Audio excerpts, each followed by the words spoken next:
Maybe quite appropriate then in circumstances.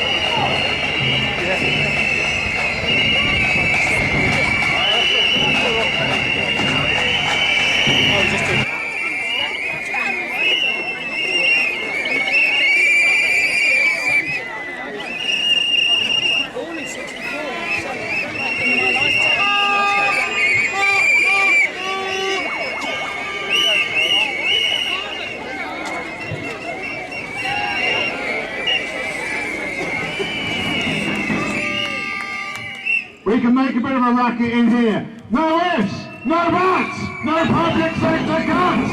No ifs, no buts, no public sector cuts.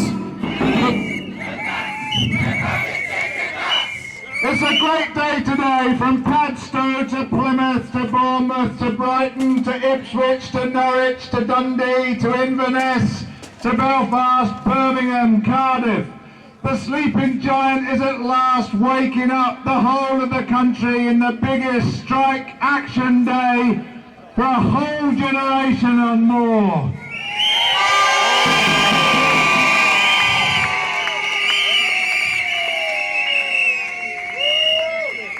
I represent in Unite Youth and Community Workers, and we're at the front line at the moment of the most savage attack, taking away the hope and the future from our young people. So one of the many things we say today to this government is that misery you're causing to 1 million young unemployed people will end from today.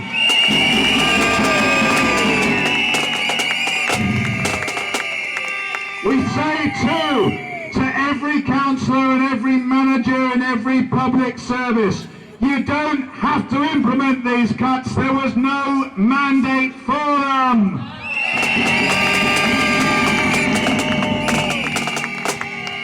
A government without a mandate's a dictatorship, and they started again yesterday to try and dictate to us.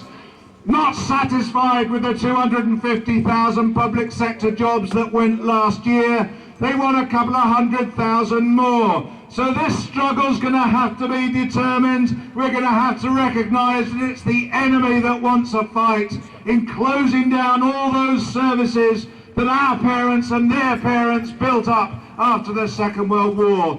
No mandate to do that. Away with the dictatorship!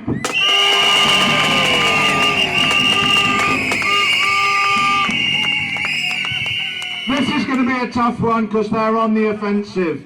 Today's action is the start. All the unions together have said that this is day one.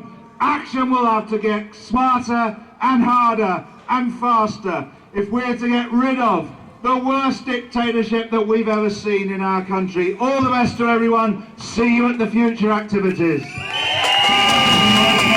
I'm a teacher. It must be your fault. You're a public sector worker. It can't be the government's fault, can it? It can't be the banker's fault, can it? I think I said in November, I sent this message to the government. Teachers, public service workers, we have long memories. 90% of the teachers vote. I know who I'm voting for next time. Mind you, I didn't vote for this lot. Did anybody vote for this government? No! Did anybody give them the right to take the money out of your pocket now? No! I know who lost, but we can stop that. They better start listening to us. I warned them in November. They better look here and across the country. I'm warning them again in December. They don't want to see me really angry in January when I've got a hangover. Thank you. Good to see everyone here today, and I'm not going to bore you all, just to remind all those politicians, if they're watching, that we're not going to pay for it. It's the bankers. And that's it. Hi everyone, right, I've got a statement here from Kelvin. Kelvin really would like to have been here today, but he can't, so I'll read it out as it is. Dear brothers and sisters, I wish to express my total solidarity with you in action today. I'm sorry I cannot be with you, but I am in Denmark this week. I would otherwise have been marching with you and would have hoped to address your rally. The government's attack on your pensions is wholly unjustified, and you're absolutely right to oppose what they are seeking to do. Pensions are part of your remuneration, and to be forced to pay more, work longer and receive less amount to a savage cut in your living standards.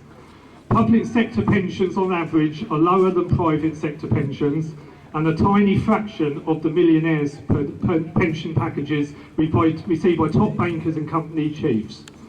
Your pensions are not just an add to of your pay, and certainly not gold-plated. They are vital to ensuring you have a livable income in retirement. Some public sector pension schemes are funded and receive no Treasury support, and the NHS pension scheme actually made a £2 billion profit in 2009-10, which was paid into the Treasury's coffers.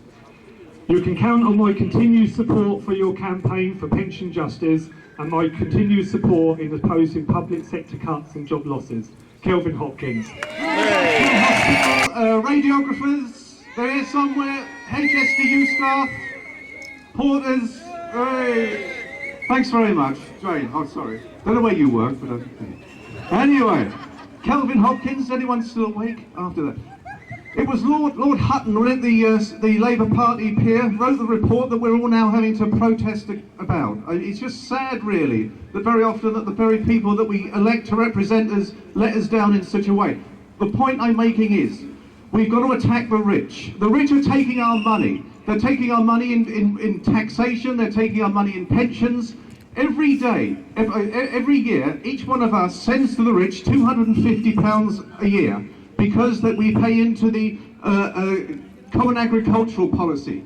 They take money from us, multi-millionaires take money from us, £250 a year. We've got to get these kind of things back. The inequality in our system is there for all to see, and we've got to start making our demands. It's as simple as that. And I'll just leave it there and go on to the next one. Thanks for coming, everyone. It's great to see you. Good luck to you all. Hello, Tony Fennick from the NUT, and very proud to be on strike today. To defend our pensions and to defend the public services, because we need our public services. The NUT have done a couple of statistics that might interest you. First of all, because the government has failed to meet its commitment to do an evaluation of the teachers' pension scheme, they've done one of their own. And they found out that the pension scheme is £46 billion in credit. That's government spending that our pension money is going on. They've also found that in terms of people retiring when they're 60, they go into voluntary work. They don't go into feeble senility, they go into voluntary work, or they look after and care for people's children while they go to work. And that's estimated to bring £40 billion into the economy. And that money will be lost if the government goes ahead with its proposals. But I've got more to say than that. When I entered the teaching profession, I didn't want to become rich.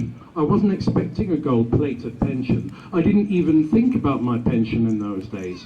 But I believed in fairness, and I wanted to instill that belief in fairness into the children. But since then, they told me I can't retire early. That was in the 90s. Then in 2003, they told me that I wouldn't be able to retire at 60 without a reduced pension. Then they told me I'd have to go on till I'm 65, and then they told me I'd have to pay more, and then they told me I'd get less, and now they're telling me I'll have to work till I'm 67, and I'll be doing that, and the people who are 10 years younger than me will have to retire later, and work longer, and get less, and the people 10 years younger than that will have to retire later and work longer and get less, and so it goes on and on and on. The reason I'm saying this is because this is not the first attack on our pensions. But what this government has done is it's used the recession to make a final attempt to destroy our pensions. Now, I'm due to retire, if the government has its way, in 16 years' time. I don't believe if we let this happen, we will have pensions in 16 years' time. This is the time to say no. If we lose this one, we'll lose the whole lot. Thank you.